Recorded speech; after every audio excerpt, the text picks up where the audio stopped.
Welcome back to Filmmakers Compass, everyone, the show where we talk about movies and more movies. I'm CP, I'm joined by D-Man, and we are so excited to finally introduce a guest. So CP? So I'm actually going to jump right in to shout-outs. Here we go. Shout out to Boone, who watched Hitman on Netflix with Glenn Powell. He didn't realize that Richard Einlicher made that one too. Way better than I was expecting. He was pleasantly surprised. Boone, I actually did watch Hitman. I thought it was going to be pretty bad, but I was pleasantly surprised as well. Ended up being much better than I was expecting it to be. What the hell? What the fuck was that? Is that a text? No, I just got a phone call. What the hell? He-Man. Stupid. Ivor, you wrote in and said, I also like the Tom Jane Punisher movie. Good job. Always like it when you agree with me, Ivor. But he was not the first Punisher. That title belongs to Dolph Lundgren. But John Berthal's interpretation of the Punisher is what I think the character truly is from the comics. I would actually agree. I think that the John Berthal Punisher is probably the most comic accurate. Okay, here we go. And a couple birthdays. Happy birthday to Devin Hamlock, Dom, Tracy Knox, and Chris Mungia. With that, let's get into the rest of this episode. All right, we will be talking about The Lord of the Rings, Rings of Power. And because we have a guest this week, honestly, one of my best friends, former podcast co-host. We have gone through middle school, high school, college. He was in my wedding. This is one of the best guys I know, Mr. Sean Gaston. How are you doing, Sean? Loving the energy from D-Man. CP, we'll talk. We'll talk. Not a fan of the golf wrap. clap. I thought I was going to class up this podcast a little bit, Sean. Just really getting kind of a sense of, just negativity, sort of negative vibes coming from your side. That's fine. Wow. I don't really know what to say about that. 100% positive vibes. Now, here's the deal. So the reason that this actual guest appearance happened is that, Sean, you were actually out here to visit no less than basically a week and a half ago. And we were talking Rings of Power. And of course, Sean, if you want to go ahead and elaborate, you're a huge Lord of the Rings fan. There was no way we could do this episode in anticipation of Rings of Power Season 2 without bringing you on. We had too good of conversations not to figure out how to make this happen. Oh, yeah, man. I mean, I've never been more excited to talk about anything. Glad you guys are having me on to talk about this because I feel like it's a topic that actually has a lot of contention. Like, I feel like there's a lot of fans of Lord of the Rings that kind of dog on the show a bit. And I think that is ridiculous. Ooh, that sounds awesome. I feel like we're going to get into some good conversation. But before we do, just to give everybody a little introduction to Sean, we actually went and saw all 3 Lord of the Rings movies in theaters together. Every single Lord of the Rings theatrical release on the midnight showing. Yeah, every time, opening night. There's actually a really cool story. Sean, if you want to go ahead and tell it, I am coming to pick up Sean to go to a midnight show. And this is back when midnight shows were midnight shows. Now, they have it's technically the pre-release, but you can go see it starting as early as 6 p.m. the night before, but he's got to go to work. But back then it was like a badge of honor to go to the midnight show. Sean, I believe you were actually unable to go. We had to sneak you out of your house. It's been so long now. I can't remember if I was grounded and had gotten in trouble or something, and that's why I couldn't. And just to clarify, Sean, I'm pretty sure your mom doesn't listen to this podcast, so I think you're good just spilling the beans, man. We already told this story on the IBC podcast, and my mom saw me maybe 2 years after that. It might have been at Dustin's wedding, and she was like, "Oh, I knew the whole time." She just never said anything about it, but she's like, "I knew you snuck out. I knew." Classic mom move. Dude, this movie released in December. So it was cold. It was ice cold. Snow was on the ground. So we had this elaborate plan to hide it from my parents. We did the stupid thing you do in high school where you way over plan something because you're just thinking about all these things that might happen. I went to school with an extra pair of shoes and I hid them in Dustin's car. So that way, if my parents woke up in the middle of the night, which they're already not going to do, but that way they would see that my normal shoes were by the front door, where they should. I would have. Sean must be asleep in his bed. He's just look at the shoes are there. So he resting for school the next day. In hindsight, completely idiotic. Nonetheless, my room was in the basement, and the basement had a really large window well in it that you could definitely fit a person out of. I just snuck out of the window well, ran through the snow in my bare feet, and I made Dustin pick me up down the street from my house because I couldn't have his car stopping in front of my house because people might notice that. So it makes way more sense to run down a street barefoot in the middle of the night in the snow than it does to have him pick me up in front of my house. We had a rendezvous point. Like, That's right. it was like, hey, be at this spot, look for this tree, I'll be there at this time. And you're like, okay, I'll just go. But like, I mean, had a these cell are phone. things you don't think about because we're so used to cell phones now that like you just think like, oh yeah, it was easy. Like he just texted me and I ran out there. No, we didn't have that. This was back in the day. Speaking of cell phones back in the day, remember we used to ride to school and my CD player in my car was broken, but Sean on his phone, he had music. But it wasn't music. It was movie theme songs in the MIDI file format. So it was like what you hear from like a 90s video game, like dun-dun-dun, dun-dun-dun, dun-dun-dun, dun-dun-dun. But it was like Dude, Star so Wars bad. and Lord of the Rings and whatever. Absolutely insane. Anyways, I mean, the end of that story, we make it to the theater. We go to the midnight show. Dustin is rocking his Gandalf costume. He walks out in front of the theater as we're walking in and just stands in front of everybody, throws his staff down and just says, "You shall not pass."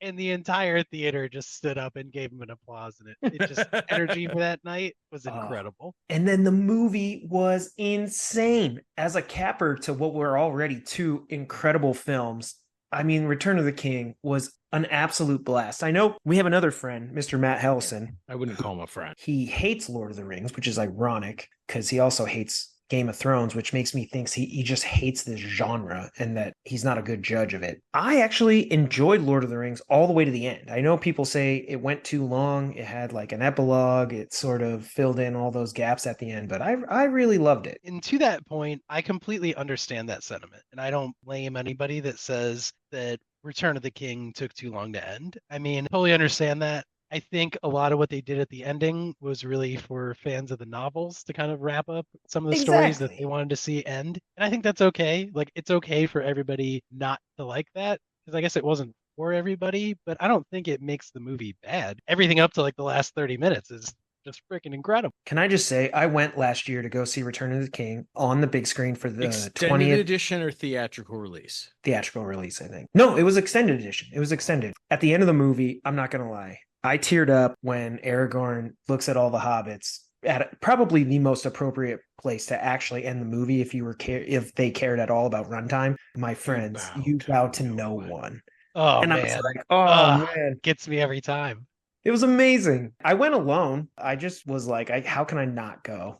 So in addition to Lord of the Rings, Sean, you and I used to co-host along with Matt Hellison and I guess technically Michael Taccone, who was the founder of the podcast, but we used to actually co-host another podcast, Indecisive by Choice, which you can actually go look up all the legacy episodes. We ran for, I don't know how many, Sean. I think we ended around like 350-ish or so. I want to say for a good 200, maybe more. We didn't miss a week. I mean, we were really on top of that podcast. I mean, yeah, for the entire run, I don't think we missed a week. Now, and unlike this show where we talk about movies. Thank you for just talking crap on this podcast here, D-Man. I totally appreciate it. No, I was going to say, unlike this show I used where to we be talk on a great about podcast that was really good. Then I started hosting one with CP and it sucks. No, this one's it's energy. Movies and more movies. Indecisive by Choice was, I mean, whatever we wanted to talk about. It was random as we used to do all kinds of different segments. They were all over the place. I don't know if that's good or bad for promoting your show. It was a lot of fun. I had a great time. What you might call a smorgasbord. It was a blast. In addition to that, CP, I'm gonna throw it over to you here now. All three of us actually go back quite a ways. Whether we're talking about our the Dragon Ball Z movie that we filmed together, some of our middle school adventures, and even some movies that we've shot together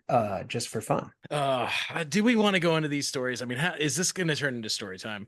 Listener audience, just so you get a good picture who Sean was. So Sean and I, because we were cultured young gentlemen in middle school, were in orchestra together. Sean slammed the door to a soundproof room, and I ended up getting locked in there for 2 hours. Ooh. I feel like we're putting a lot of emphasis on the slam. I think I closed it as a normal person would. Well, I mean, defect I'm not in going to the put door. emphasis on the hardworking construction people that created the soundproof room. So I got to blame someone. So Sean, it's you, man. Sorry. Okay, I mean, we went to Discovery. It was not like cutting edge. It's in the middle of Podunk Town in Indiana. So I'm not going to say they engineered it really effectively. I feel like the engineering might have been the failure. That's kind of what I'm going with. I mean, you were also locked in that soundproof room with like 2 other people, so it wasn't that bad. Oh, I mean, isn't that more like grosser? Like you weren't alone? I'm like, maybe I'd rather be in this small space by myself. Because it was February and schools in the Midwest cranked the heat in February, and it was so hot in there. And the best part was someone spread the fact that we were trapped in the soundproof room. So literally everybody came in to look at us like zoo animals. Well, I was going to say, like, probably was the worst part. yeah, isn't it like a big pane of glass? Like, it's not even like it was like a closed room where you're like, oh, okay, at least we have privacy. You're like, nope, everybody's looking at us the whole time. Yeah. Yep. It's a big glass door. So yeah, like it was during lunch hour. I think that they got stuck in there too. So people coming back from lunch were just coming in to like point and laugh at them and leave. Yeah. Oh, I we definitely did. When we I finally got out, everyone in class stood up and gave us a round of applause. No, I definitely came after my lunch to go see. I was like, hey, are you good? And you're like, yeah. And I was like, haha. I was like, bye. I can't hear you. I'm in a soundproof room. Yeah, that basically defines our friendship. I locked him in a room. Now he came out of the room and now he's out. Yeah, pretty much. That's the way it goes.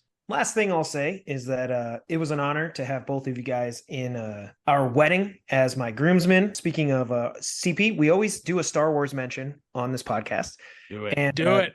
That Star Wars mention today is that at my wedding, I actually came out to the throne room theme song from Star Wars A New Hope at our wedding reception entrance. And everybody in the entire place had a lightsaber. I hope you guys really enjoyed that as much as I did, having you guys be right there with me, because it was awesome.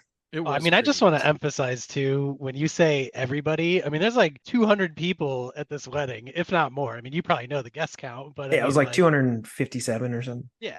I mean, we're talking a lot of people. So like the party favors from your wedding, whereas everybody got like these little lightsabers at their table. So everybody's at their tables, like waiting for people to come in. And you just see this sea of lightsabers all flying around. It happened to be a joint Star Wars and Lakers themed wedding because Dustin's wife super into the Lakers, and so is Dustin.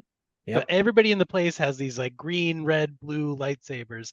And then Dustin and his wife come in and they have a purple and a gold lightsaber, and it just worked. Like that, it was perfect. It was such an incredible entrance. That was an awesome moment. We're going to move into the Lord of the Rings, Rings of Power discussion now. As I mentioned at the top of this episode, one of the things that happened a week ago was we actually put on the trailers for season 2 and some of the clips from, well, I'm not going to lie, we watched Rings of Power and Lord of the Rings. So Sean, you and I dove deep into having some conversations about Rings of Power. And I was like, okay, CP and I are already planning on having an episode of this show in anticipation of season 2. So we're like, we got to get you on. One of the things that I am not as familiar with as you, and CP, I don't know if you are either, is the actual backstory of Rings of Power. There's a fictional history, obviously the Tolkien lore associated with Lord of the Rings and the overall world of Middle-earth, but also the production history of Rings of Power itself at Amazon and what they're able to do with what they have access to. So Sean, I was hoping you could tell us a little bit about maybe both those, but let's start with the fictional history and what Rings of Power is actually trying to do here. It might even help to talk about why Amazon is only allowed to show what they're showing in the show, because I think that kind of helps explain why things start where they start in the show. Perfect. They are not allowed to use any of the books at all. That includes the Untold Tales, the Silmarillion, any of the Lord of the Rings novels. They are not allowed to adapt any of them. The only things they're actually allowed to adapt are characters, their stories, and the history. So that's all they're allowed to use is like the likeness of the characters. And they were given the condition that they cannot contradict anything that happens in the books that are written. And I believe they can pull from the appendices, Sean. Yes, that as well. They're allowed to use those things within the constraints of not contradicting anything that happens. So like, for instance, the Amazon show takes place in what's called the Second Age. They're not allowed to do anything from the First Age, and they're not allowed to do anything from the Third Age, but they can tell stories in the Second Age that are retellings of what happened in the First Age. So you'll notice like the show opens up in episode 1 by kind of talking about some of the backstory of the First Age, leading us kind of into, you know, Galadriel's entrance in that first episode. Right. And Trees of Light. I don't think they mention the Silmarils. They actually don't.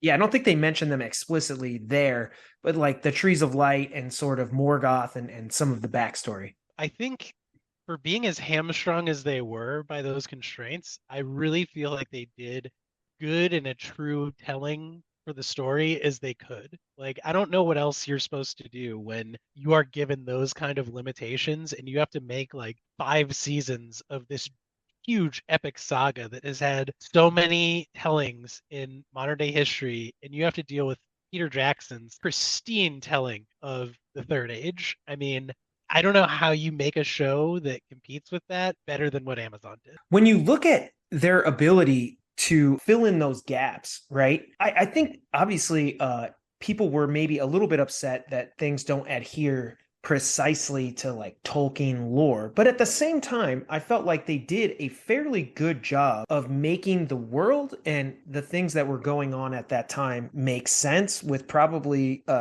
having to withhold some actual story elements. Yeah, I would 100% agree with that. I feel like what they do is they make a lot of the story approachable for people that are maybe not like super fans or like lore historians of Lord of the Rings, because let's face it, I mean, There are. Tolkien, good Lord, dude, he built a world here that is absolutely crazy. Like the amount of detail that are in the Untold Tales and the Silmarillion before we even get into the books that everybody knows about the Third Age is wild. Like the current story that Amazon's telling of the Second Age, I mean, in the books, the Second Age lasts for like 3,700 years or something. Like it covers a huge chunk of time, and a lot of that is kind of told through the elves because they're immortal. They kind of last, and I think that's why it's a really good choice that they made in the show to go with Galadriel and Elrond as these kind of like main characters in the show,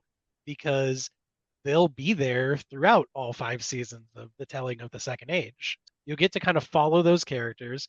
Each of them has like these crazy backstories that go all the way from the first through the Third Age.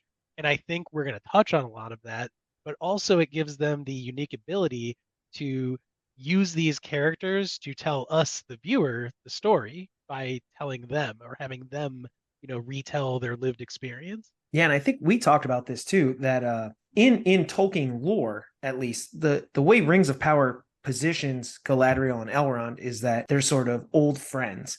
But Galadriel is actually a lot older than Elrond. She is. And in fact, she is technically his great grandmother. Oh, okay. No, I did not know that. Of sorts. But yeah, so they are somewhat related as the story goes. But I think honestly, like, it'd be kind of cool to jump to the story that Rings of Power doesn't quite tell, that I think kind of enhances the show for people that like don't know the backstory, because I feel like they open everything up with Morgoth, right? As like the big bad that they kill off, and killing off Morgoth ends the first stage. And they kind of cover that. He really was. Like, I think they fought like a 400-year war or something, like something Oh wild. yeah. Oh yeah. I think they even call it like the 1,000-year war. Something crazy. I mean, it goes on for a long time. And so I think, the show does what it can with that, right? Like, I mean, you're talking condensing like, 4,000 years into like 5 minutes in like the first part of the show, Well, can I interject here and just say that like in the books, and we don't think of it this way, but when you watch Fellowship of the Ring, when Gandalf knows that Bilbo has the ring and Frodo comes back and Gandalf's like, keep it secret, keep it safe. And then he goes off. In the books, he leaves to go find Gollum for like 20 years or 17 years or something. Long time. Yeah, like it's like a long time, but the movie just condenses that time to make it feel like he probably left for a couple months or something. And it does seem like that, right? Like he comes back after Bilbo's like birthday party and you're like, oh, it's like the next day. Yeah, like it's like 20 years. Right. And like Frodo doesn't even know it's the One Ring. It's just an heirloom at that point for him. So like he's just hanging on to it. And I'm like, yeah, when you think of time that way, you're like, that is a really long time. And so I totally understand when you're looking at Rings of Power and they're trying to condense all of this, you're sort of doing it in a very visual narrative style so that yes, 400 years don't feel like, or 1,000-year war doesn't feel like 1,000 years, but it happened. One thing that's important off the bat is that Morgoth actually kind of takes on the name Morgoth later in the story, but he starts out as Melkor, who is one of the Valar. So he started out as like, so up at the top you have like Ilúvatar, who's like, the god of everything in the Lord of the Rings universe. Like the god. Yeah. Right. Okay. And then you have the Valar, who are like his like archangels, right? Like Tolkien was very religious, so a lot of his like hierarchy of beings is all based on Christianity, and that's kind of how he built that world. So in those terms, like the Valar are like God's archangels, and so like Melkor was one of the original of the Valar. They also talk about like Aule, which is kind of like you hear the dwarves all the time say like, "Oh, Aule's beard," like that's who they're talking about, and that's like the Valar, who's kind of like the progenitor of the dwarves. He starts out as like a good guy, but kind of turns into a bad guy because he is impatient with the timelines of everything happening, and he goes dark, right? Like we're condensing a lot of backstory there by saying that, but that's just kind of what happened. Later on, you have something like the wizards and the Balrogs, which are all on the same tier. They're all considered what Tolkien calls Maiar, which are like the sub beings of the Valar, right? Like sub gods. Exactly. Yeah. So Melkor is who the Balrogs follow, basically. So when you see that Balrog like later in Lord of the Rings, like there's a significance to that creature because it was like a minion of Morgoth, right? What they don't really go into in the show at all, and I kind of hope maybe in season 2 we'll see this because a lot of it really directly involves Elrond and a lot of the story that he follows in the show. And there's a lot of moments in the show where you'll see Elrond have these like side conversations with Celebrimbor and Durin, where they touch like very, very briefly on these like huge epic moments from like the telling of this tale. And I think that kind of stuff is like really cool, but I really wish this show would like dive more into it or spend more time on it because there's these huge impactful moments that they just kind of like briefly discuss. And it's probably like CP was saying, they have the appendices. It's probably literally whatever the appendices can reference, and then they just move on. It kind of is, right? Well, so let me just jump in, Sean. At the Rings of Power panel, when they were revealing the show and the showrunners were talking about it, they did mention the amount of research that they put into answering these big open-ended questions that we have about the second age of Middle Earth. And so they said, first of all, obviously we go to the source material that we have access to. Then we go to the rest of the books and things that Tolkien has created. Then they go to the Tolkien estate. Then they go to the Tolkien scholars out there. And finally, if they can't find the answer in those things, they turn to the original materials that Tolkien looked to when he created Lord of the Rings. So we know a little bit of the thought process from the showrunners in terms of how are they flushing out some of these unknown questions in the second age of Middle Earth. Yeah, and I think honestly, like a lot of people seem to kind of dog that a bit, and I think they do an incredible job with what they're able to portray in the show because I feel like they tell a story that, again, like if you're not a huge Lord of the Rings nerd, you can still like follow the show and enjoy it. And then if you are a huge Lord of the Rings nerd, you pick up on these like subtle conversations they have, and you're like, oh man, that's like they just talked for like 2 sentences, but that's like such a huge thing. Like I think one of the things that speaks to me in that way is when Elrond first meets Celebrimbor, and he's discussing with him about building this great forge that eventually is the forge that is used to craft the Rings of Power. He has this like brief moment where he mentions, "Oh, hey, like I knew your father." Elrond's father was once somebody who was in possession of one of the Silmarils, and what he talks about is how his father sailed across the ocean to ask the Valar to fight Morgoth in the first age. So like that whole big giant battle that happens in episode 1 that they talk about, Elrond's father is the person who brought the Valar to Middle Earth to kill Morgoth. None of that happens without Elrond's father, and it takes like 2 sentences for them in the show to talk about like hugely impactful piece of story. And so if you are a nerd, super cool that they bring it up. If you're somebody who doesn't care, it took 2 sentences of your time and you move on, Well, can you explain a little bit like what are the Silmarils? It's honestly very cool because a lot of the lore of the Silmarils ties directly into the famed like Lord of the Rings movies by Peter Jackson. And I think a lot of those nods are cool. So the Silmarils were created by an elf named Feanor, and Celebrimbor in the Rings of Power is a descendant of Feanor's line, which is why He is also an excellent smith and like, regarded for his ability to craft. So Feanor was actually enamored with Galadriel in the early times, and Galadriel's character is said to have this like glowing like silver hair or like golden hair that resembles like the light of the two trees are sacred to the elves and the Valar, right? Mm-hmm. And so Feanor, throughout like thousands of years is constantly asking to Galadriel, like, hey, could I have just one strand of your hair? Just one.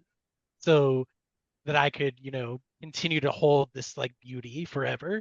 And she always denied him, always said you can never have it. And so in his frustration, he basically crafts the Silmarils as these gems of beauty that are supposed to hold the light of the two trees. And so the Silmarils are like these like crazy sacred gems. All the elves looked up to them. The Valar were like so impressed by his work that they like blessed these gems in a way that like it was said that like no evil could touch these gems without being burned by the power of their light. And so basically what happens is Morgoth goes dark. He is the first elf to kill, or well, the first being to kill another elf. Like he starts elves being dead, basically. I mean, you're talking about immortal creatures that don't die and well, like they don't attack each other because they're all best friends. But Melkor puts a stop to that.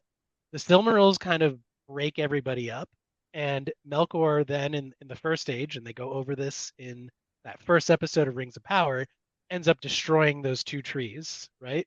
So after that happens, the light is gone, right? And the Valar go to Feanor and they're like, hey, dude, you crafted these gems that capture the light of these trees. We could destroy those gems and like restore power to the trees. And Feanor is like, nah, bro, like you absolutely cannot have these gems. Not going to happen. While he's doing this, Melkor goes behind his back, kills his father, steals all the Silmarils. So now the Silmarils are in Middle Earth with Melkor, and eventually one of them gets like stolen from him. So at the time they kill Melkor, he has two of the Silmarils that the Valar take back with them, and one of them is just kind of floating around being hunted down by Feanor's like heirs, and it eventually winds up in the hands of Elrond's father, Earendil, and he's the one who sails it across the sea to the Valar, and the Valar are like, hey, you did such a good job that we're going to raise you up into the sky, and that Silmaril becomes the Evening Star. So in that first movie, The Lord of the Rings, Fellowship of the Ring, Is that Arwen? When Frodo gets that gift from Galadriel, that's the light of their The light of brightest the evening star. star. Okay. That is the light of Earendil, the mariner, Elrond's father. So there's a direct tie-in there. And then in the extended edition, when Gimli is given the strand I was of just gonna Galadriel's say. hair, That's like that a is huge why honor. that's why it's so impactful, because you have this guy who for thousands of years was like, please give me your hair. And she's like, no, absolutely not. But at a time when dwarves and elves hate each other, she willingly just goes, hey, Gimli, here you go. Have a lock of my hair. Well, I mean, Just a Gimli is a crazy time. badass. I Yeah. mean, so badass, dude. So there's so much more to like the Silmarils and everything, and it's like we could talk about it for like the next 3 hours if we wanted to go over like everything, right? But I guess the final thing I'll say about that is that Feanor is also the guy who crafted all of Palantir. So. Okay. All right. Well, okay, Sean, that was actually quite a breakdown of the history. And I know it's there, dude, and I, good lord, I condensed that like so freaking much. Like there's a lot more that happens like with the Silmarils and people get murdered and everything. Actually, two of Feanor's heirs are who effectively kill Elrond's mother. She doesn't actually get killed by them, but she does in order to preserve the Silmaril. She like kills herself by jumping into the sea with it. Um, so those two guys that basically force that to happen then become the guys that raise Elrond and his brother. And Elrond's brother eventually is who becomes the first king of Numenor. Um, because I think they don't really touch on this in the show at all, which I find kind of crazy. But Elrond is only half elven. Him and his brother both half elven. Yes. They were given a choice at the end of the first stage to either join the Valar and become immortal like elves, or they could join the realm of men and be mortal, have an extended life, but be mortal. So his brother Elros is like, yep, I'm going to join the realm of men. He goes off and is given Numenor, and so him and the Numenorians have a slightly longer lifespan than normal men. They eventually go on to become the Dunedain, which is what Aragon is descended from. And then Elrond is like, yep, I'm going to be elf, and becomes a badass. All right. Well, okay. So that was awesome. When it comes to the Rings of Power, do we know how many seasons they're actually planning on doing? 5. Yep, 5 seasons. Okay, so we're on 10 episode each, so we're getting 50 hours of the Second Age of Middle Earth, which isn't enough. I mean, what's wild is okay, so when I think about the ability to have 50 hours and 5 seasons of a show, but they don't have access to the full lore. I mean, that's pretty wild that they are confident they can tell a story that still fills in those gaps without really acknowledging certain things and still please the fans. Because we've seen with season 1 that the fans, are willing to sort of call them out on it. But I feel like most of the fans that are doing this don't realize that Amazon doesn't have the rights to tell that story. Either they don't realize it or they just don't respect it. Like, I don't know, man. I watch this show and I'm just like in awe of the story they're able to tell. And just aside from that, like we get to see more stories told in the world of Lord of the Rings. And if you're like a fan and you can't enjoy that, then like I don't know what to tell you, man. Well, That's kind of crazy. I think that there's 2 problems going on. First of all, we have to understand Lord of the Rings fandom, right? Mm-hmm. Yeah. And again, I'll reference the Comic-Con panel. There were fans in the audience arguing in Elvish with Stephen Colbert, who speaks Elvish, and the showrunners who speak Elvish. So that's the level of commitment that some Lord of the Rings fans are bringing to this. And then there's people that are me that are just like, yeah, dude, this is awesome. So yeah, that's true. For the hardcore fans, they are such purists and they know everything in such detail that for them, the littlest deviation from source material, which, as we've already said, there's a lot of deviation from source material in season, in the Rings of Power show, because there's not source material on it. They just take it as this totally gross transgression against Tolkien and everything that he wrote. Well, so that's the first problem.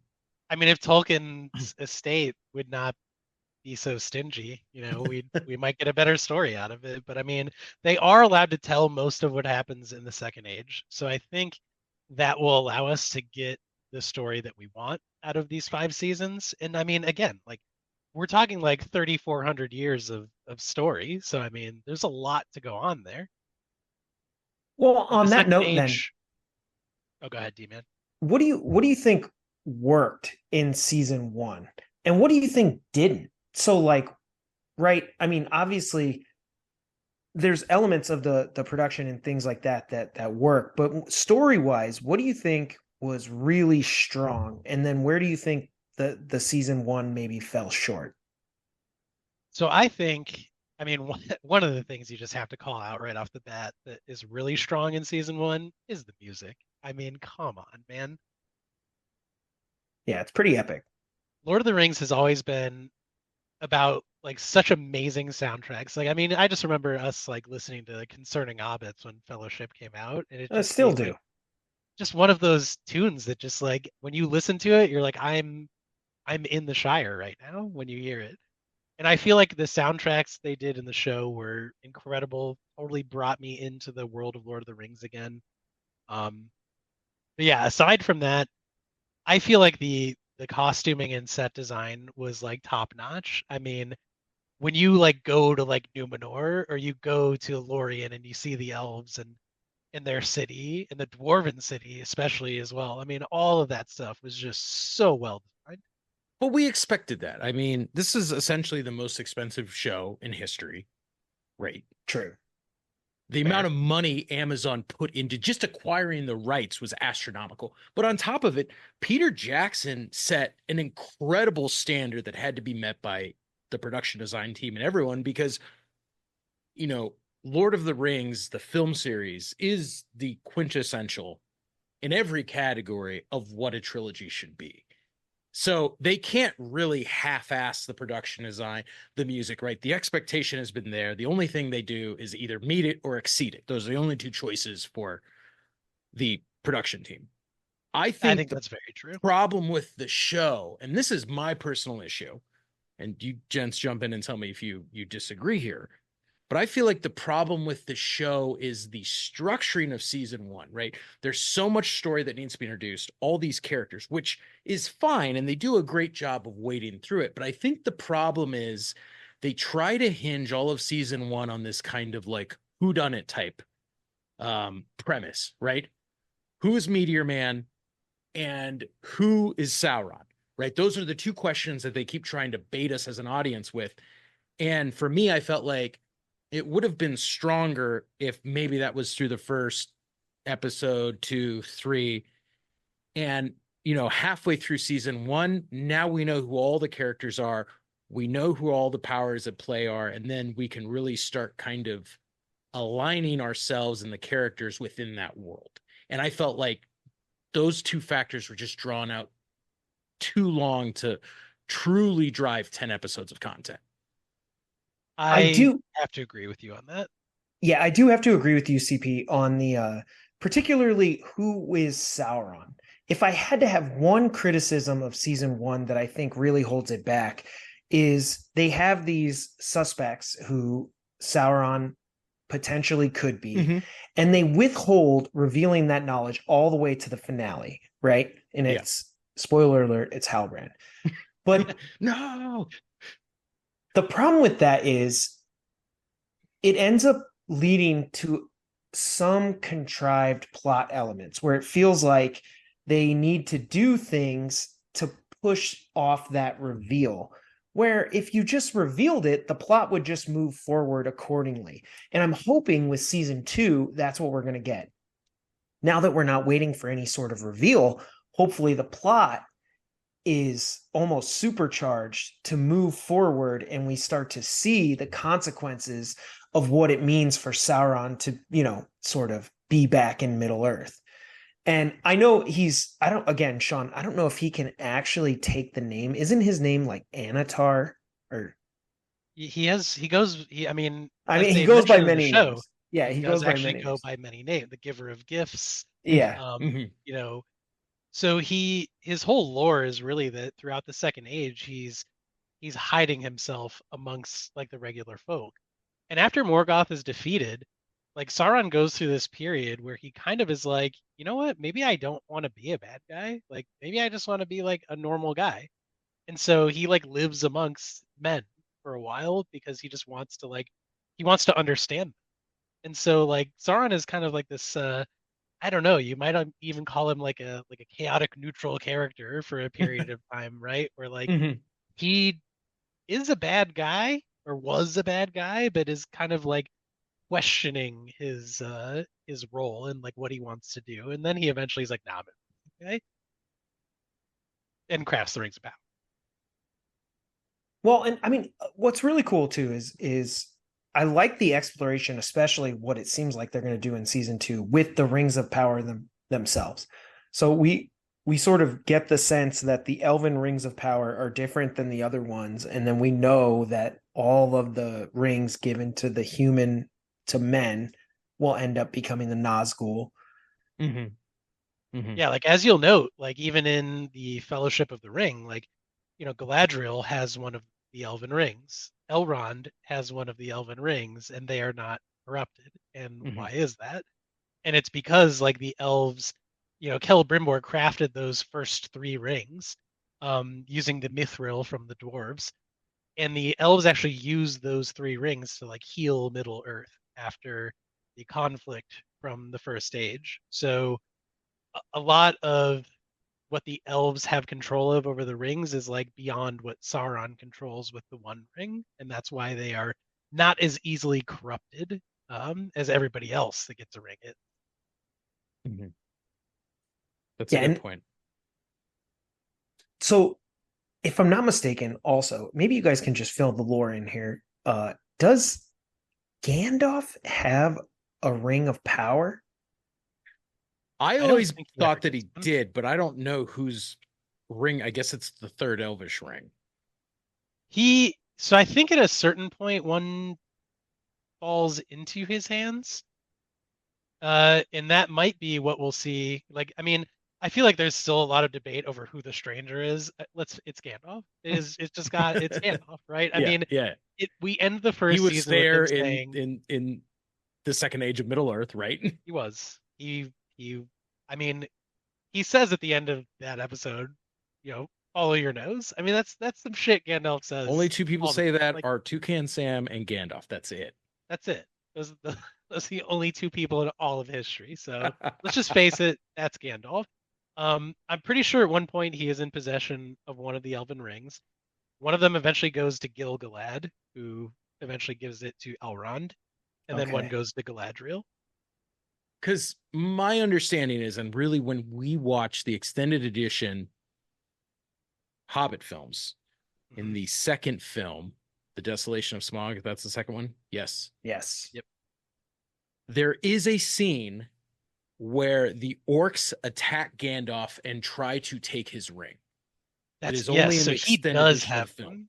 Yeah. He gets the red ring. Yes, it's the red one. Yep. Okay. Yeah, I was going to say, I feel like I remember the history explaining that he does end up with one, but he's very hesitant to ever even touch the One Ring. But he does have a ring of power, which is kind of crazy. So he does not get it directly from Celebrimbor. He gets it later in the Third Age from another elf. So we might not see him get it immediately in season 2. Like it may not be a thing we see till the end of the 5-season series, because I mean, ultimately we're setting this up to meet Sauron on the battlefield that is at the beginning of the Fellowship of the Ring, where Isildur takes up his father's sword and cuts the ring from Sauron's hand, right? Yeah. So we've already been introduced to Isildur, so that kind of tells us like where we're at in the story, right? Yep. Now, again, like the Men of Numenor do have extended lifespans, so we're not talking, he's like, I don't know, in his 20s or something in the show. So by the time he's, 50 and like 30 years of show over these 5 seasons, that's got to happen. It could be like a couple hundred years before we get to that war. So I think that's, ultimately that's where the show has to end, because they can't tell anything past the Second Age. So that's like the penultimate ending will be, Elrond seeing the will of man fail again. So good. Now, okay, on that note, does the source material, do you think it needs to sort of meet up with and coincide with the Peter Jackson Lord of the Rings trilogy, or does this just sort of stand on its own? I mean, in a sense, it kind of has to stand on its own, but at the same time, like we're seeing familiar characters. We know what some of these characters go on to do later in some of the kind of backstory that's told in Lord of the Rings. So, I mean, eventually those 2 stories are gonna meet, like whether it's forced or by chance or just in the way that the story is being told. Like we know that's gonna happen, because we've already been introduced to characters we're familiar with. So, yeah, I mean, I see no reason they shouldn't, try to make those kind of call outs to Peter Jackson, some nods to his storytelling there. I mean, it would be cool, I think, if you could watch Rings of Power in its entirety in its 5 seasons and then watch Lord of the Rings and sort of things lined up. I mean, obviously, again, they only have access to certain story elements, so certain things probably won't. But at the same time, That would be cool. I don't know. I mean, I would love it. I think that's. I mean, I just at the end of the day, I can't get enough Lord of the Rings, and Yeah, we could this show tell. fills that desire for me, dude. It just really does. So one of the criticisms of Lord of the Rings, Rings of Power season one was that Galadriel was a Mary Sue, which Oh man. generally is a criticism that is, thrown towards women characters who are incredibly powerful without sort of uh on screen earning that power, meaning Man. they're just really good at what they do but without explanation, right? And it was interesting because obviously, like Sean, you mentioned earlier, Galadriel is centuries old. She has a lot of experience. She's incredibly powerful in the books and in the trilogy. Yeah, I mean, again, you're talking like the the woman who inspired the creation of the Silmarils, which are at the heart of every story that is told throughout the entire Tolkien saga. So, if anything, it's like Galadriel is maybe like Tolkien's favorite character, even in the way that she's written so intricately into like every piece of every story told from the very inception of elves to the end of the Third Age. I mean, she is a pivotal character the entire way through. I just don't see how that's a Mary Sue by any sense of the definition. Well, and my, and just to follow up, and I'm in total agreement with you, Sean. I think what's interesting about Gladriel's character, right, is we're meeting her kind of at a low point, right? The elves are sort of not officially, but kind of turning their backs on her. They, she is unrelenting in her commitment to tracking down To find Sauron, and everyone else is like, it doesn't matter. And so, I think a lot of I don't know if we necessarily see a truly powerful Gladriel like I think we'll see by the end of season 5, but what we see is an unrelenting, passionate, driven character. And because she takes action, she sets things in motion in Lord of the Rings, which is the epitome of a great character. Yeah, and I mean, I guess maybe there's people that don't necessarily understand who Galadriel is in the greater telling of Lord of the Rings, and maybe that's why they feel that her character is kind of like phoned in a bit. And I think maybe some of the criticisms from like super fans might be that like they don't understand why Galadriel has such a relentless pursuit of Sauron. Like they kind of throw this story in there where like, her brother died in the war, so she just like can never forgive him. And yeah, I mean, as an elf, that doesn't make a ton of sense because again, like super immortal and tons of you died in that war. Why isn't everybody as mad as Galadriel is? Like Yeah. so I kind of I get that. And would this be something her character really does in the books? Not really. But that doesn't make her a Mary Sue by any means. And just to clarify for anybody listening right now, an example of a Mary Sue that is pretty common in movies recently is Rey in Force Awakens. So that's usually considered to be, right, she's sort of this scavenger, but who wakes up and suddenly has Jedi powers and knows how to she use has Jedi lightsabers powers and and the sort Force. of comes into her own. And even with the explanation that she was trained and very talented with a staff and all this, it's a very common criticism that the character of Rey just is magically really good at just being a Jedi sort of out of nowhere. Mm-hmm. So whether you believe that or not is up to you.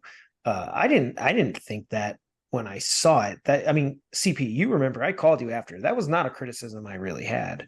No, you had a lot of other criticisms. Yeah. I mean, I had criticisms. Yeah, There's no, so but much like more to criticize than her. So I mean, yeah, I mean, I don't think that even to me was necessarily, but she's sort of, I guess, maybe the modern day sort of example of what people would refer to when they say a Mary Sue. But even that in and of itself, the idea of the Mary Sue and this sort of stereotype of strong women characters is interesting because I think of how many movies I've watched where just like a male character is incredibly powerful and really good at what they do, and we don't question it. oh, We're dude, I like, was just about to say that. I mean, there was an entire genre of movie. I mean, I'm just gonna go ahead and say it. Look at John McClane. Like Yeah. He's a cop. We're just supposed to assume that like some whoa. random cop John is just McClane like is not a Mary Sue. he's a Mary Sue. He's 100% a Mary Sue. Like there's no Absolutely other way to not. look at it. No, Like but I he mean, was like, you literally just say cop, and then everybody's like, yeah, okay, so I know why he's as good as he is. oh yeah, so you can like crawl through air ducts and use AK-47s against like terrorists and just like I mean, come on, dude. Like that there may not be a better example of a dude who's like a straight up Mary Sue with backstory of cop. I mean, that might as well be he's good with a staff. Yeah, I So mean, and maybe give him a slight nod, NYC cop, but yeah, okay. All right. A little bit. But I mean, come on. We had like Triple X. Like what was Vin Diesel? Like a motorcycle guy? So he's just like good at stuff now? that's not every No, character in Fast and the no. Furious franchise at all. Why are Like, you guys rooting all the Whoa, movies whoa, that I hey, love? whoa, What whoa. is going Fa- on here? Fast and the Furious, those guys were street racers, Dustin. So they're able to work with the CIA to do They like were cool street car stuff. racers Yeah, turned heist men and Tokyo women. Drift is real life. I don't know. I just don't agree with those criticisms where I feel like I watch YouTube videos and people are criticizing an episode of Rings of Power and they're like, oh, strong female does X. And they're like, oh, just because she's a strong female. I'm like, dude, how many movies do we watch all the time where you just have a strong male protagonist that is badass and awesome And and no we one asks just any accept questions. it? Yeah, we just accept it. And Yeah, it's like, that's one of those pop culture criticisms that I feel like is just like developed by very toxic fan bases, right? Like it's one of those things where it's like to make that argument, you have to be completely tone deaf to like every movie you just love for no reason. well, and on that note, I mean, when we're looking at YouTube criticism, sort of, armchair criticism, sitting there just watching it, do you think any of it's justified? And when I say that, I mean the exaggerated version. Like, obviously, we're talking about this now, but we're talking about it, sort of, I guess I would call it in good faith, right? We all watched it, we enjoyed it, but obviously there's criticisms to be had with almost anything you're going to watch. But you watch some of these YouTube videos, and I guess what I'm getting at is like, are they saying things sort of for clickbait or to really drum up conversation versus is it really that bad? Yeah, I mean, to a degree, you can't look past that, right? Like if you're reading an article online, that article is designed to get traffic. Like a YouTuber who makes a YouTube video is designing their video to get views. So I mean, to a degree, you can't just say like I liked this thing, it was cool. If I had any criticism, it would be this like softball argument I'm gonna throw out, right? Like when you do that, you're not creating enough controversy to get those views. So when you say something like a Mary Sue, you are going to get a bunch of people who are like, yeah, like they just threw a woman in there and like made her good. Like, who cares? And then you're going to get people from the other side being like, F you, like you're being reductive. This happens all Yeah. the time. And so you're just going to spark conversation and controversy, and that's going to draw traffic to your channel. So I feel like if that's the only place that you're going to watch some of the reviews of this content, then yeah, like you can't really avoid getting this very skewed and kind of like vitriolic take on these things that are just either one end of an extreme or another, right? Now, I playing feel like devil's that's advocate here. Yeah, I feel like that's where things fall though, is like you start to get into this thing of like when you're comparing things, it's like this is a masterpiece and this is trash. But those probably are closer together than it seems, but that, to get that conversation going, to get people riled up, you're like, "Oh, it's perfect." Garbage. Mhm. CP, what do you got? Playing devil's advocate. Now, some of the fans do have a point. We are judging the character of Galadriel based on what we know about her in the texts, what we know about her from the movies in the Third Age of Middle-earth. Now, if we judge her solely on the basis of as we see her in season 1, it is said that she is a great military commander, but we don't actually see her on screen as a great military commander. It's a good point. We are being set up for that based on the trailers for season 2. So we might get it, but if we're just looking at what is on screen in season 2, we do not see her as this epic, incredible warrior. I mean, I'll kind of push back on that a little bit and just say that, I mean, obviously in the first episode, all you see is like her troops, performing mutiny and like disbanding. So that immediately tells you like, maybe she's not that great. But in all actuality, right? Like, she has just these tired, dude. It's been like, what'd they say, like 200 years? There is that, right? But there's like scenes in the movie, like when she's in Numenor, and there's that kind of like scuffle with the Numenorians, and Elendil comes out and he's like, if somebody can, defeat her in combat, I'll promote you to lieutenant. Mm-hmm. And so they like have this whole scene, and it's kind of like to display that, like, yeah, she's like a great combatant, but again, doesn't really speak to her leadership. But everywhere she goes, like when they land in the Southlands and they, save the villagers from the orc attack, everybody looks and they're like, who is that? And everybody's like, oh, that's Galadriel, commander of the northern armies. And like, so there's a lot of nods to it. But yeah, we don't see it, but I feel like every character who's there like has heard of her and knows of her, and that should tell us who she is in that world, right? Yeah, and they do have, I will say, I think it's like episode 3, maybe episode 3 or 4, where her and Halbrand end up on Numenor, and she does come across maybe a little entitled as an elf. That might be off-putting as sort of the hero character of the thing, where she's sort of like, give me a ship, or I don't know what she's asking. Yeah. She's like, give me a ship and let me seek passage back to Middle Earth. And they're like, no. And she's like, well, you should, because everything you have is because of the elves and all this. Which is super true. I mean, it is true. Yeah, it is true, but it comes across like, I guess, to the viewer as something where maybe you're like, is that the protagonist here? Like, it seems like they're the villain, a little bit. And she might have a couple of those moments, but overall, I thought her character really worked. Yeah, and I think, one of the things that I think could be lost on the viewer, just in the way the story's told, and I think I can definitely understand how this works, but like to elves, and they kind of touch on this with the relationship between Elrond and Durin, right? Like elves have these ridiculously long lifespans, like 200 years pass in the blink of an eye to them. Whereas to the men of Numenor, who have been there for over 500 years now, they grew away from the elves and no longer like the elves. And likely the last time Galadriel had any interaction with Numenorians, they were just like praising the elves and like worshiping them. And like everybody was best friends with the elves and they gifted us all this great stuff. And so in her mind, like that's probably the Numenor she's envisioning.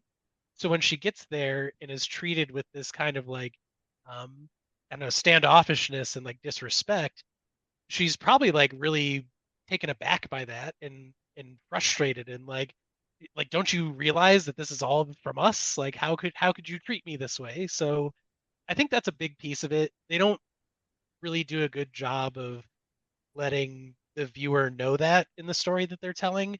But if you think about it from a standpoint of like, what her character should be feeling, that kind of makes sense to me. Yeah, I mean, I feel like, that sense of entitlement is real. She's like, hey, I mean, I can't believe you guys would treat me this way, right? Right, like Elrond's brother was your first king, but that was like 500 years ago and he's dead. So like in her mind, she's like, well, I mean, like that just happened. But to these people, they've lived outside of the rule of Elros for probably like, 500 years by this point. So, understandable. Well, Sean, I want to switch gears just for a second. We're talking about criticism of Rings of Power, but I don't know which of these shows you've seen. But when it comes to like sort of YouTube criticism, when we look at shows like The Acolyte, Ahsoka, She-Hulk, Secret Invasion, where is that line between this sort of dramatic overreaction to something that is not necessarily what the fans want, and then just like a bad show? Because I feel like, right, Rings of Power almost gets lumped in with some of these bad shows because fans weren't happy with the final product they got, even if it's, totally unjustified. And then there really are shows where you're like, hey, it's not great. It's not great. Yeah, almost like how do I do criticism without coming off as like toxic or like overly critical? Because in like today's Exactly. environment, Exactly. like the most popular criticisms are generally pretty extreme and toxic. And so even making a fair criticism, it's like you run this risk of like going too far. And you're like, well, I mean, I feel like this is a fair criticism, but now I'm being criticized for my criticism. Yeah, and you sort of delve into that realm of toxic fandoms, which CP, we've talked about that before on this show, and maybe even in relation to Rings of Power specifically. I don't remember. It's probably like 50 episodes ago now. But I mean, it's so weird because there's there's sort of real criticism where you're looking at the structure of stories, character arcs, actual acting performances, directing decisions. I think when we look at the show of Obi-Wan and they have that chase scene with a young Leia on Alderaan, and you're like, this is horrible. I mean, it's horrible. I think it's okay to have like horrible moments and horrible episodes in a great show without that show needing to be horrible as a result. Now, an exception to that rule would be Game of Thrones, right? Because season 8 made the entire show irrelevant. Well, I'm joking, by the way. Season 8 was absolute dog shit, but I would still rewatch the first 7 seasons and enjoy them. I think part of the problem, right, with it that we're getting at here is, what is the fans' criticism, right? Yes. And when you look at something like The Acolyte, it's very easy to side with the fans because I'm like, hey, look, creators, showrunners, you guys didn't do your homework. You didn't do your basic job, right? When there are people involved with the production saying, oh, I never watched Star Wars, I never read the books. Well, you better show up to the Star Wars community having done your homework, knowing your facts, and understanding this massive world that these fans have invested so much time and money into. And it's disrespectful as a creator to not put in the time. Now, the other thing to consider is it's hard to criticize something like Rings of Power when they say this is a 5-season show. Well, we are in the middle, the very beginning of watching these characters on their journey. So that's true. We do need to give the show some leash to see if they can actually deliver on the promise that they're making. Now, we can now turn around in hindsight and judge The Acolyte and say, well, it's only 1 season, it was canceled. Yeah, there's a lot of stuff they messed up on. Or CP, I would agree with you on this point in the sense that I look at something maybe like Stranger Things, where with season 1, they wholly didn't expect to get a season 2. So the arcs sort of complete themselves and you end up with this great season 1, or you think of even Star Wars A New Hope, where it's like, hey, this movie is complete. Mm-hmm. You're not expecting a sequel. If it happens, that would be great, right? If it's successful. And so sometimes, like you're saying, is they're doing a season 1, but with the intention of 5. So they're not closing those arcs out. They're supposed to take 5 seasons. Mm-hmm.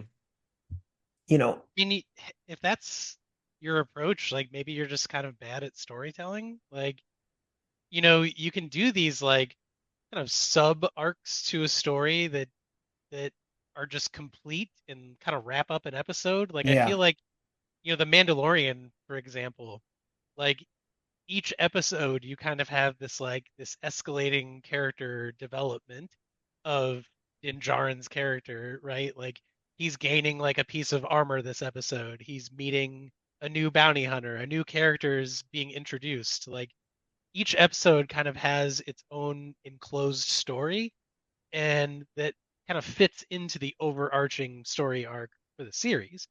And I think like that's an example of how you do that kind of storytelling well, right? Like each episode almost feels like it's an anthology, right? Like it's its own enclosed story It Yeah. has these little pieces that speak to like the overarching story.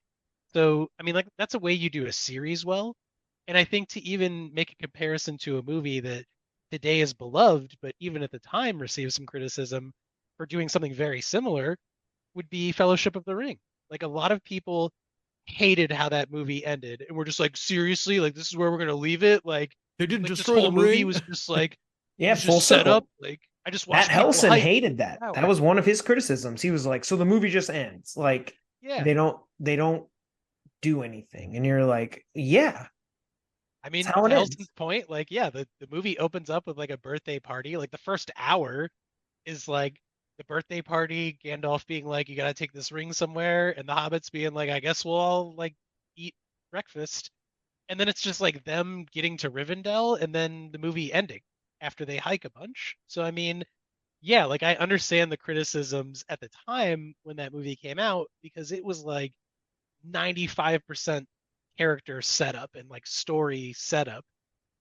But after you have the next two movies come out, you're like, holy shit, that was like the most complete thing I've ever watched. This was incredible. And sometimes that pays off. I feel like if we had big YouTube and all that kind of stuff now, back then, there would have been some pretty toxic fandom around the Fellowship of the Ring. Probably. And a good example of that happening today is probably Dune Part 1 and Dune Part 2. Yeah, I could see that criticism too, because Dune Part 1, I kind of was like, okay, that was kind of good. And then they announced Part 2, and I was like, oh, I'm so amped. You know, like suddenly Yeah. Part 1 became better because I know that they're going to finish the story. Which we've talked about this, Sean, on the podcast, but how shocking it was that they only greenlit Part 1. I know.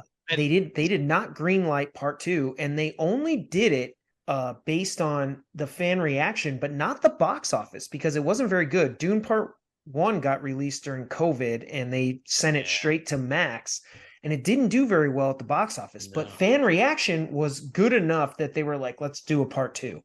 And then it totally paid out. And my God, Part 2, what a film! Are we now talking film. about Dune 2 this episode? Because I'm so pumped. I mean, we can. How long do we have? I mean, as long as we want. It's our show. But yeah, I mean, to your point, right? Like, there are times that pans out, and I think it's okay that there are times that it doesn't, right? Like, sometimes you didn't do your story enough justice, depending on that next season, to have earned that next season, right? And I think that kind of sucks a little bit for the creators of the show because they don't get the opportunity to tell their story. But at the same time, it's like it's 2024. Like you've seen other shit. You should know by now like what did and didn't work for those guys. And did you have any focus groups? Like watch this show? Did anybody watch this before you released it? Like was anybody taking notes? Like it kind of sometimes surprises me that something as bad as The Acolyte can get released and like nobody had any notes for people during that whole time. Like it's very weird. It's very, very strange to me. Small tangent, but can I just say, I feel like with The Acolyte, if they just started it at the part where they go to find, spoiler alert, the Wookiee Jedi and like where the stranger pushes all the Jedi back in like a cloud of dust, and then you go, boom, The Acolyte. They have an epic freaking duel, maybe one of the better Star Wars duels we've seen. It was great. Maybe you reduce the entire runtime of the show down to 2 hours. You get rid of the whole twin thing, the whole witches thing. You just throw all that out and you have a betrayal in the past. You do something sort of like a reveal where you're like, somebody did something horrible. But at the same time, like, I feel like that show could have been a lot better. Or if they made it a movie, I feel like you could have reduced that runtime down to like 2 hours. Or if the creators ever watched a Star Wars movie, that probably would might have helped. That might have helped. I agree with you, D-Man. I think the Acolyte had legs, and they just like chopped him off with the lightsaber, and it wasn't clean. They hacked it to pieces, and they'll never walk again. They just waste so much time worrying about sort of what happened 16 years ago. And to that end, it's such a detriment to the plot because it feels like it's just in a holding pattern for a majority of the entire series. And I'm not even interested in it. Like the whole time I watched that show, I thought to myself, like, I don't understand why any of this is stuff I'm supposed to care about, but I feel like based on the characters' reactions, I should remember it because later it will be important. And later just never came. It just Yeah, it's like just never came throughout the whole series. all right. Well, Sean, we are going to move on into a different discussion now. And what I really want to know, and we talked about this a little bit, we caught one of, but not the final. What are your thoughts on the upcoming season 2 of Rings of Power? Because there's been a few more trailers since I've seen you, and definitely a few more television segments, like 1 minute long segments. So, what are you expecting from season 2? Because we talked about this a few weeks ago. CP and I went to Comic-Con, and one of our favorite things coming out of Comic-Con was the Rings of Power season 2 trailer, which was amazing. Yeah, oh, what a trailer that was. It was amazing. So, what are your thoughts as a huge LOTR fan? So I think, similar to what we saw in the arc of the movies that we got from Peter Jackson, is that season 1 of this show was a lot of setup, and they did a lot of subversion with the is it Gandalf, is it Sauron characters and story arcs that did kind of distract from the show a bit because it felt like, again, as you mentioned, they were just really trying to like trick the viewer, and like Dragging it we out a weren't, little bit. like nobody felt like that worked. Like I don't feel like I needed to be tricked. Like it's okay to just like have that character be there, and like me knowing who Sauron is when everybody else doesn't, I think often as a fan like draws you into a show, right? Like you Yeah, know something the rest of the characters don't, and watching how they react to that definitely. is kind of fun because you're like, oh man, this guy's like he doesn't know. I wish I could tell him, you know? So taking that away, now that all of that has been revealed, I feel like season 2 allows them to do kind of two things. One is progress the story that they're telling, flesh out Mhm. these characters that we know from the Peter Jackson films and want to see more of, like Isildur, right? Like how does he come to be who he is in the start of Fellowship and their telling of that battle against Sauron? Um, we're seeing these characters we know, and we want to see them interact with things in this world and become who they are later. So we'll get some of that, but I also think it opens up more opportunity to tell some of that backstory through the characters in the show. Yeah, fair enough. And I will say right off the bat, I don't think we'll see a Silmaril throughout the entirety of Rings of Power because two of them are back with the Valar after Morgoth was killed, and the other is a star. So I don't think those will be introduced at any point during the second age telling. Yeah, probably not.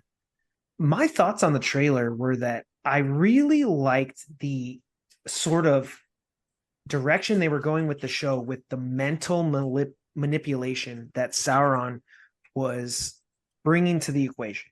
I feel like a lot of that was missing in season 1, where they're sort of more so telling the story of what happened, right? Hey, Mhm. this is how it went down. But in season 2, it seems like he's really going to be fucking with people's heads. And I like that a lot.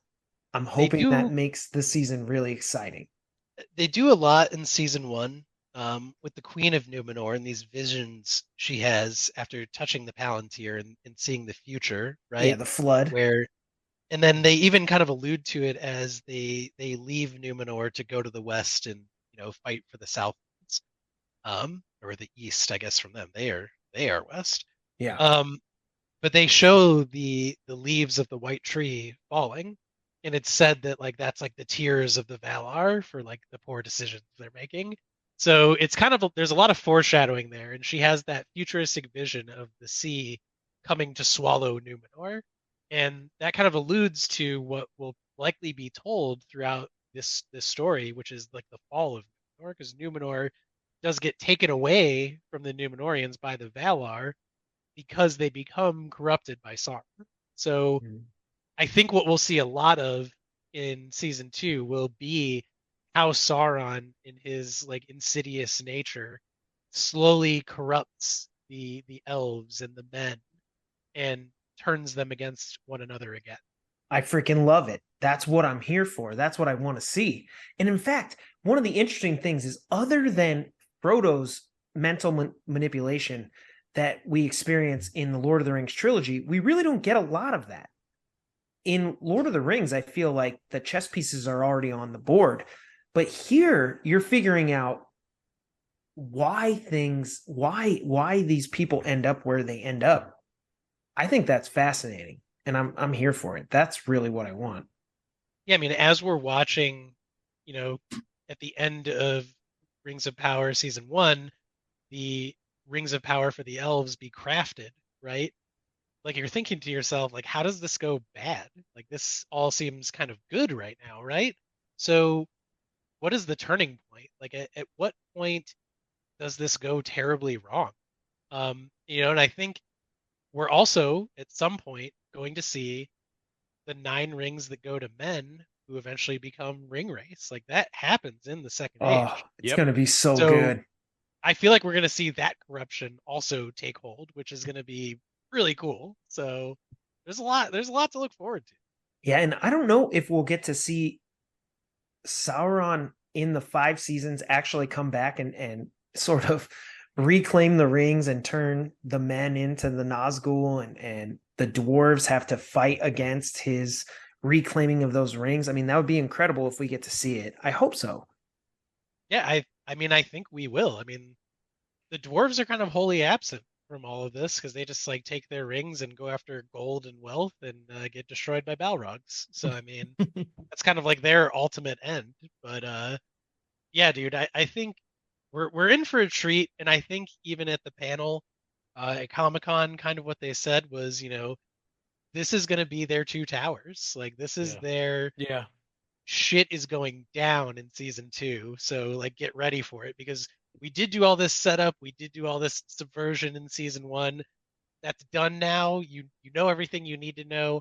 Now we are just going to throw content at you, and if that's like kind of what they're feeling in how they want to tell this story, like, I kind of trust that, because again, as Christian said, I feel like these guys have done their homework.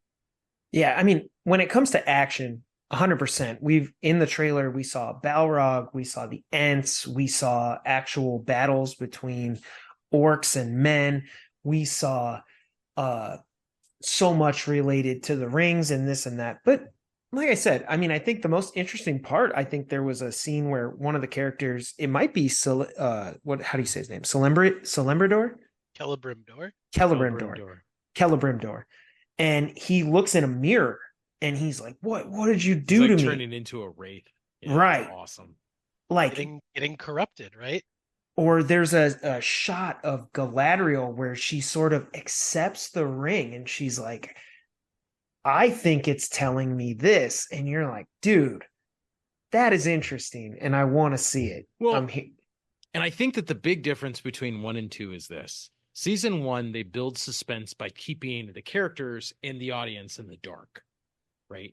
But season 2, now that we know who Sauron, the giver of gifts, is, this great deceiver, we get to actually experience suspense as he deceives the people around them, and we know what they don't. Perfect. Yes, yeah, exactly. That's what I want to see, and I'm so excited for this season. And I was really excited because the overall enthusiasm for the trailer after we saw it at Comic-Con was really high, and there were a lot of people that were, like you said, Sean, very critical of season 1, where I was like, I mean, I don't know if it deserves that level of criticism, but they didn't really like it. But we saw that trailer and we were like, you know what? I'm coming back for season 2, and I'm hoping they get it right this time. So I thought they didn't get it wrong, but I mean, compared to something like The Acolyte, right? Like, I mean, I feel like some of the criticisms are at the level they were for shows that are actually bad. And sometimes it kind of like frightens me to see, like, fans be so critical of a show that is really pretty good, because your reaction might mean they don't get that second season, like, I mean, and that's what happened with The Acolyte. That's kind of scary. And I hope that isn't the case, because this show's fantastic. I mean, it despite the things it doesn't get quite right or the things that, we think didn't work, at no point would I ever say it's not a good show. And I feel like that needs to be said along with some of the criticisms that are made. Um, Well, and Not to say like, oh, you can't criticize my beloved show, but at the end of the day, it's like, man, like we got to give credit where credit's due. They've done some great stuff here. well, and my 2 points would be you look at shows like Breaking Bad, Peaky Blinders, Sopranos. There's shows out there that got better as they went on. But when you look at Rings of Power, CP, you brought up a very, very good point earlier, which is it's one of the most expensive shows ever made. So that's where I think that fan criticism can shift that tidal wave to not getting another season because it costs so much money to do it. Like if it was less money and you could do it and deliver it for the people who do love the show, you probably would. But we're looking at Rings of Power as maybe after 5 seasons, the most expensive show ever made. Game of Thrones is another example where I heard obviously season 1 is beloved, but people fell in love with it more and more as it went on. Very true. And yeah, I think money is really the thing. They're going to listen to the fans to the degree that it's not worth the money.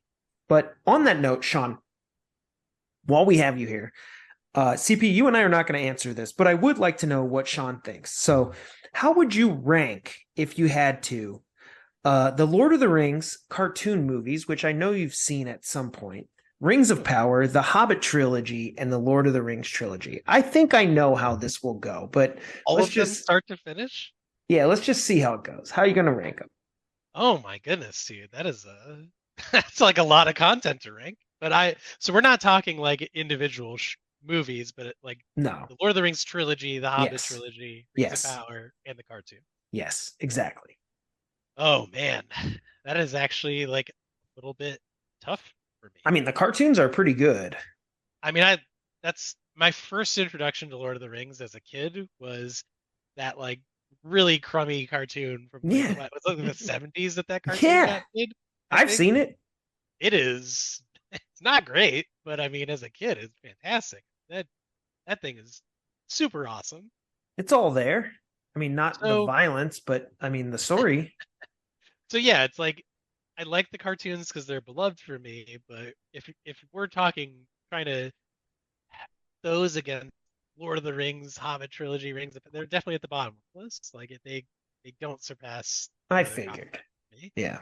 Lord of the Rings has got to be number one because man, it just doesn't get better. It's one of the greatest film trilogies of all time. Even if you take genre out of the equation, it is one of the penultimate trilogies. So definitely I would actually. So my personal, you could probably tell from where I'm at and what I'm wearing. My favorite is obviously the original Star Wars trilogy. But if I thought you were going to say Indiana Jones. No. If I had to be objective and not subjective, I'd probably say Lord of the Rings. I think it is a superior trilogy from beginning to end. And just the masterpiece that it is. It's the best trilogy we've ever had. Now, obviously, like I said, would I want to watch A New Hope or Empire? Yeah. But objective, it's just amazing. It's an incredible trilogy. And I mean, I had no doubt it would be your number one. Oh yeah, I mean, we'll see how Dune 3 works, and maybe Dune becomes the best trilogy of all time. I think that's certainly possible. It's in the cards. My God, can that man direct a movie? He's so good. I know. He's amazing. But okay, to flesh it out, I am actually going to put the Hobbit trilogy currently above Rings of Power. Okay. Ooh, interesting take. Okay. And I say that really only because the Rings of Power is not really complete yet. So I think at a certain point in time, Rings of Power will definitely surpass the Hobbit trilogy. But for as much criticism as the Hobbit trilogy gets, I actually really, really enjoyed it. Like I loved every bit of it. Like there's more singing and stuff, but I mean, like read The Hobbit. There's so many Plenty of songs in singing. Hobbit. It is in there, okay? So if you're like, oh, like they just sing the whole time. Well, if you read the book, they do that too. So it's fine. Totally fine. That was kind of what I was wondering, but I'm assuming, depending how season 2 and obviously the rest of the show goes, I would guess Rings of Power will surpass that for sure. I mean, I would say that if I had to put Rings of Power above The Hobbit and Unexpected Journey, Rings of Power definitely better than the first movie in that trilogy, for sure. Like, Yeah. 100% would watch Rings of Power before I would rewatch that movie. But that trilogy as a whole, man, I really enjoy it. Like, Battle of Five Armies is like the Two Towers of the Hobbit trilogy. It is such a good, like, culmination of everything up to that point. And I think the extended edition adds so much more from the dwarves that's really cool too. That's the extended edition of the Hobbit trilogy is significantly better than the theatrical, as is the case with the original Lord of the Rings. Yeah, 100% is. Like, really, really gives you like so much more depth to that story that I think is very cool. So yeah, I mean, I think there's definitely room for Rings of Power, once it gets more fleshed out, to pass the Hobbit trilogy very easily. I don't think it has the potential to topple Lord of the Rings, but I'm willing to entertain it. I mean, I would too. I would love to be surprised. I mean, they could do it. Room. Yeah, if they could do it, and I have been surprised where I'm like, wow, this was incredible. On that note, so I'm interested to see what you guys have for your top 3 things that you want to see from season 2 of Rings of Power. So, for instance, for me, I'm looking forward to seeing the Balrog. I'm looking forward to seeing the rings actually be forged. And like I said, I'm looking forward to the mind games. So, what are you guys looking forward to most in season 2? I would say that I would like to see the Strangers story kind of fleshed out more. That's a good one. Yeah. We got some hints at him, but I hope they don't continue to kind of subvert his character throughout all of season 2. I hope he was one of the main things they really held back on. It was like they could have just gone forward with it right out of the gate, and they didn't. Like, I kind of compare his character a little bit to like the spinning top at the end of Inception, where like, everybody's like, oh, does it fall or not? And then, Christopher Nolan's like, no, it definitely falls over. What are you talking about? I didn't intend for that to be like this giant cliffhanger, right? Yeah. I feel like that's kind of how Gandalf's character is. Like, it's Gandalf. It just is, okay? Like, if something else happens, I'd be kind of blown away by it. Yeah, what do they call him? The Meteor Man? Yeah, I mean, the Stranger, right? I mean, it just is. So I hope they don't continue to like kind of just jerk us along throughout all of season 2 with that story, because I don't find like the I don't know, the subversion there very interesting. Like, I just tell me who it is and let's like make him a character. Let's roll with it. That'll be fun. 100% agree with that. In the same vein as you, very excited to see what kind of battles we're going to see, what kind of conflicts that we're going to see occurring as we lead into this ultimate battle with Sauron at the end of this 5-season saga. And then, very much like you, definitely interested to see how Sauron's insidiousness infects the characters in the show. I think that's got to be the hardest season 2. I mean, if they do that right, I'm going to be sold. I'll be like, dude, this show is awesome. They've talked about the 2 actors playing Sauron and how it's kind of, it's going to show how he does this kind of many-faced thing and disguises himself amongst the people. Like, Halbrand is burned, right? Like, that character is gone. So he's going to come back as other characters. Different things than what you've mentioned. I'm really interested to see the rise of the Wraiths and specifically find out who the Witch King is. Oh, yeah. It looks like in the trailer we are going to see another wizard. I'm interested to learn a little bit more as to who like this one of the blue wizards, right? Yeah, there's some theories out there as to who it could be. And finally, it's not actually specified, but I would love it if we got some more dragons. Oh, okay. I think like that a lot. I think there's only one at this time. I don't think there's more than that right now. Well, but I mean, in in terms the of lore. like cinematically, right? At Oh, this I got point, you. there are dragons in the second age of Middle Earth, Yes. and none of them have appeared in season 1. So I'm hoping we might get a peek. That's entirely possible. I There's a like lot that. of there's going to be a lot of activity with dwarves, and we know that dragons are kind of like the anti-dwarf, right? Like Yeah. dwarves mine and hoard treasure and riches, and they use their 7 rings to further those goals and eventually come upon calamity. So, yeah, I think dragons are a very real possibility. All right, well, let's end this episode with our top 3 scenes from the Lord of the Rings trilogy. Oh, Oh, man. Oh, CP, take us away. Yeah, let's go. okay. No particular order. I'm just gonna throw them out. 1, the kind of halfway point climax of the Fellowship of the Rings, the moment where everyone kind of sounds off that Frodo has a bow, an axe, and a sword at his disposal because it's Nice. awesome. It's The like formation of the Fellowship. Yeah, I'm like, come on, we gotta love that.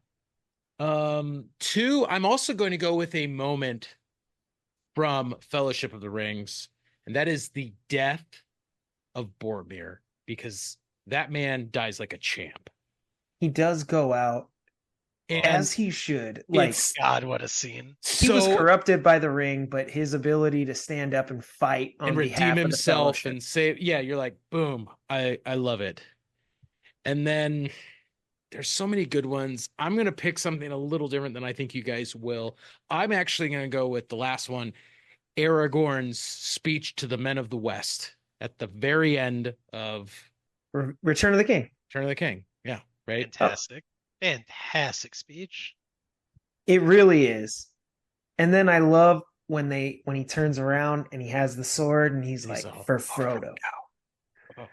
And then the music hits and you see the hobbits run first and then everybody goes and you're like, oh my God, here we go. Yep. Oh man, I saw it on the big screen again and it is stunning. It is incredible. That is as a number, well, you said no order, but if that was your number 1, that was incredible. Sean, what do you think? So for me, a scene that I really love in The Two Towers is where Pippin is doing his song for Denethor as as the fight as Gilead takes place. Yes. And, Faramir is ultimately like grievously wounded in battle. Yeah. I think that scene is just so gripping to me. Like you have this kind of like solemn song being sung, this and he's just battle eating taking the place, tomatoes. Can we just say it's so gross watching that guy eat? It's so uncomfortable, and he eats like a piece of shit. Like, eat the fucking thing. Don't just like. They portray his character so well there. Just this man just like sitting on this throne without a care in the world for anything, just truly showing like the epitome of how somebody like Elrond in this time views like the realm of men as just these usurpers, these power hungry people that just don't care about like the greater conflict. I think that's just a really impactful scene, the way they shoot it. It's amazing. That the scene where like, the Nazgul is like chasing them back towards freaking Gondor, right? Yeah. And you just see like Gandalf come From out Osgiliath. and, with the staff and just making the light shine. Like it just, God, what a beautiful scene that is. It is very cool. That's definitely in the list. I mean, you absolutely have to give a nod to Aragorn at the Black Gate, just turning around for Frodo. Like that scene gets me every time, dude. What an incredible scene that is. Like you're just watching, like it's the way they shoot it, right? Like you just see Aragorn turn and you know that like he is looking at everybody knowing that like this is about to be an L. Like we're gonna die. Throwing up an L. We're gonna die. And then he But he's just like, turns and runs in, and then you just see like Merry and Pippin being like, "Screw it, man, we're going." And God, what an amazing scene! I I mean, love even it. just the realism of watching them get passed up because they just have smaller strides, like, works. There's a little humor in there, but at the same time, they were also the first ones to be like, ah. Yeah, I mean, God, there that scene really just every time I see it, you get goosebumps. I mean, it's an incredible scene. Um, but I think number three, maybe a bit unconventional to not say which exact quote, because there's many I feel like throughout the entire trilogy that all kind of build on one another. But I think maybe like one of the more impactful ones is in the Two Towers where Samwise is talking to Frodo when Frodo's at one of What a his kind of speech. like ultimate lows, right? And he's kind Why of like are we I doing this? Like, why are yeah, we, what are we holding on to, yeah, Sam? what are we holding on to?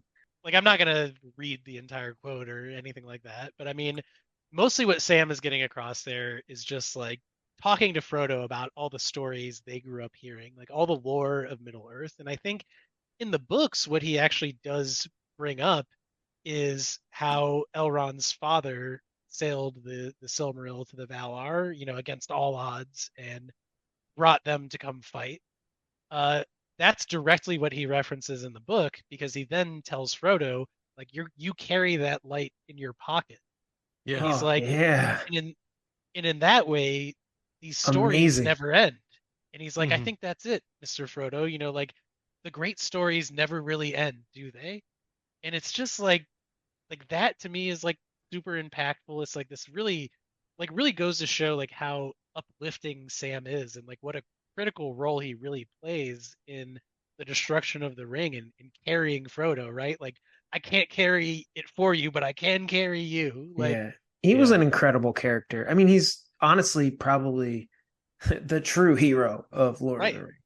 So I would say like, the interactions between Sam and Frodo is in my top three. But I think, if I had to nail it down to a moment, it would be the moment on Mount Doom where he says, I can't carry it for you, but I can carry you. Just what a character. D-Man, what you got? I mean, number three, I'm gonna go with just concerning hobbits. I love the introduction at the beginning of Fellowship of the Ring. I think it sets the mood, it sets the tone, it does everything it needs to do. And then to that end, I mean, I'll even extend it all the way back to the moment we get the Lord of the Rings title card. Like the beginning of Fellowship of the Ring is just outstanding. It outlays the history of Middle Earth, who the hobbits are, all of these things. It's fantastic. Number two, I think I'm gonna go with the Battle of Helm's Deep. And this was because I really admired the filmmaking here, which was Peter Jackson never lost sight of the fact that Aragorn, Legolas, Gimli, King Theoden, they are the main characters in this story. And he did such a good job of centering them within the action and then also showing the stakes of, what, like, if they fail, what would happen, which is there's all these innocent people behind the wall. Thought it was amazing. And then honestly, my favorite moment in Lord of the Rings is the Ride of the Rohirrim. Oh man. Oh man. Ride now. What a shot that is. Holy cow. Yeah, that's a good one. The Ride of the Rohirrim is such a pinnacle moment, especially given that like Gandalf and I think Pippin are about to be destroyed by the Witch King. Everything looks grim all around. Gondor's, besieged. It's all bad, and then you hear the horn, and they freaking come over the thing at dawn, the hill at dawn, and it's just an amazing scene. And you know it, you can feel it in the music, and I think that's one of the things Lord of the Rings delivers on, maybe more than Rings of Power or really anything else, is the music in these movies is outstanding. It's memorable. It fits the characters. It's absolutely perfect. You look at things like Star Wars and even the Avengers theme song, which really fits the Avengers, to be able to draw on that Rohan theme right there. That's not the Lord of the Rings theme. That's not the Fellowship theme that we get right when Aragorn says for Frodo, and then it's like dun dun dun dun dun dun. It's Rohan's theme, and it is epic. I mean, Howard Shore is second only to John Williams. Probably, yeah. I mean, John Williams, just for his overall body of work and the fact that I would personally rank Star Wars as my favorite score of all time. So he's got number one. But yeah, I mean, Lord of the Rings is stunning. It's incredible, and I love it. But the Ride of the Rohirrim and them showing up to Gondor was just incredible. So that's how I'll end it.